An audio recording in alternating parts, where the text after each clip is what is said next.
Hello ladies and gentlemen, this is Meister Lampe with the second video of the War Thunder Ground Forces closed beta test. And I start with the German ground forces, namely the Panzer IV F2. And we start at this map. We only play on this map, which is named Karelia. And to my right we see a flag panzer that I talked about in the first video. Yes, for this first stage of the closed beta there is only this one Karelia map available. But it looks very good, it's hilly terrain, so very nice to play on. And there we just saw the Panzer IIc firing off one burst of his 2 cm flag cannon. Right from the start we have to talk about one big issue that you will see in all these War Thunder Ground Forces videos, and that is the physics. I touched the other Panzer IV just a little bit and he's bouncing around like crazy. So keep in mind that this is not the final physics model. I can't say more, but this is still subject to change and it's still a work in progress. The developers are still testing out different parts of the engine. So let's just talk about other things we can see here. Those two tanks that were with me, they were destroyed. And a few seconds later they just disappeared. The wrecks don't stay where they were destroyed. And this is just a logic decision because, well, in War Thunder you can take multiple tanks into one battle. This is entirely different than the system we have in World of Tanks. And I got hit and destroyed by that enemy KV-1. And that's what I talked about. That was the tank, the vehicle selection screen. You can take multiple tanks into the battle, and I guess this is only for the closed beta that you can take up to 3 tanks of each kind into the battle.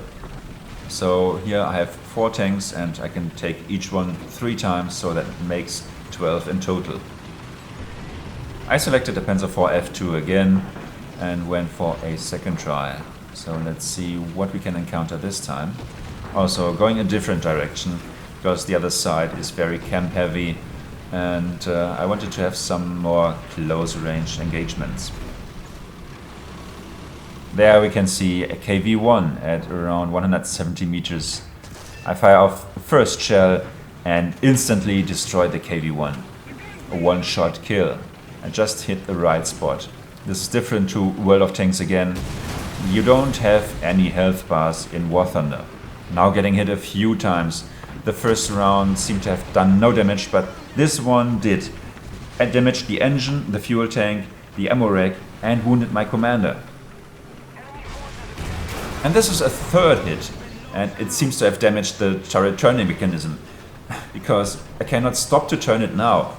It's just turning and turning and turning all over again, and I can't stop the movement of the turret at the moment. Hit again with no damage.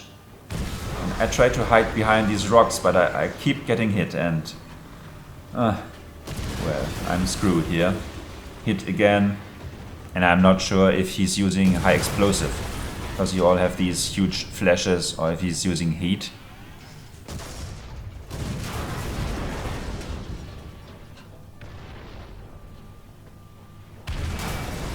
And finally, a KV-1 took me out of my misery. For a change, let's take the Sturmgeschütz and go to that campy position that I was in the first part of the video.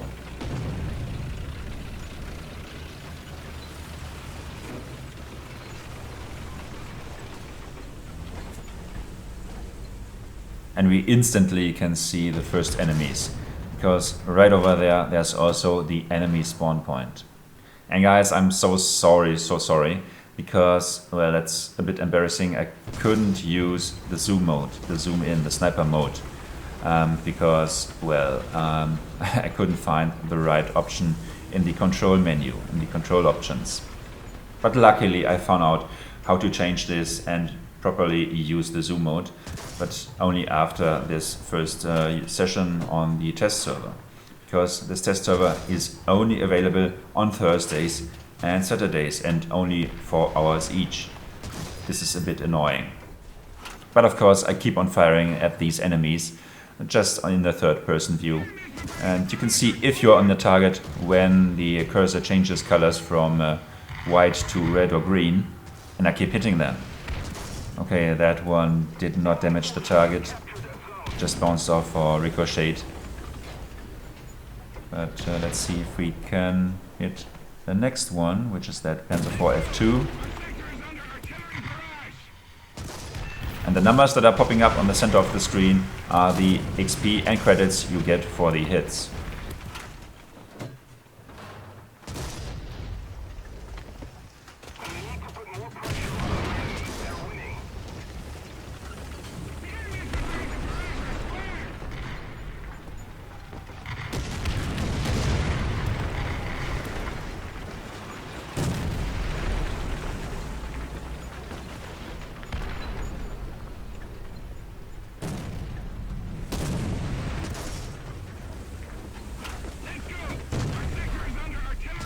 And that last hit damaged the KV-1's tracks. You can see these messages above the minimap.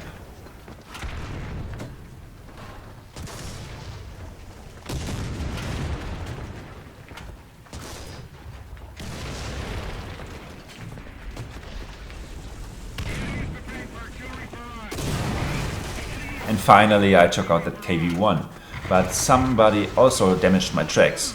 And you instantly get a small notification to the bottom of the screen showing you which key you have to press to get the crew to repair the tracks. A very nice feature.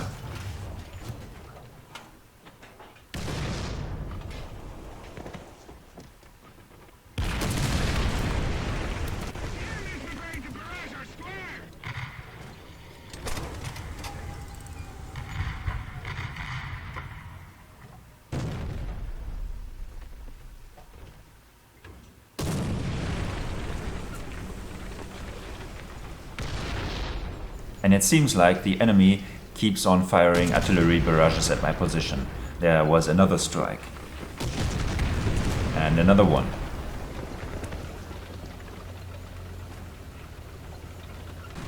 Let's have another try with the Panzer IV F2. This time it's a real close encounter with a KV-1. The distance is less than 100 meters. He's sitting in one of the bases and tries to capture. And he's taking a lot of hits. And none of them seem to be critical or even fatal. And if the KV-1 wasn't enough, there's also a Stug. I change targets to the Stug, I fire and hit him once. But with the next shot, the KV-1 destroyed me. And you also could see my turret flying off. Very nice graphical effect. Wasn't doing very well in the German tanks, so I took out the T-34, rushing towards the cap and getting the first base capture. And you will instantly see that I'm coming from World of Tanks, because I'm trying to run over this flag post, but it's not working here. In World of Tanks it's working, yes, but here this is a solid object.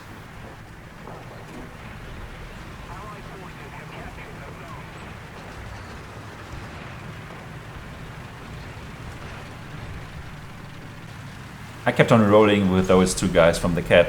And then we came across this lonely T-34 and I totally donked that first shot. He hit me, but he only managed to damage my suspension, luckily, because I was not very well angled there. And he hit again into my side, but did no damage, and somebody else took him out. And we are coming to an end of this video where, yeah, I tried to circle strafe a KV-1, but it's not as easy as in World of Tanks. Next video will be out on Sunday. Until then, thanks for watching and bye bye.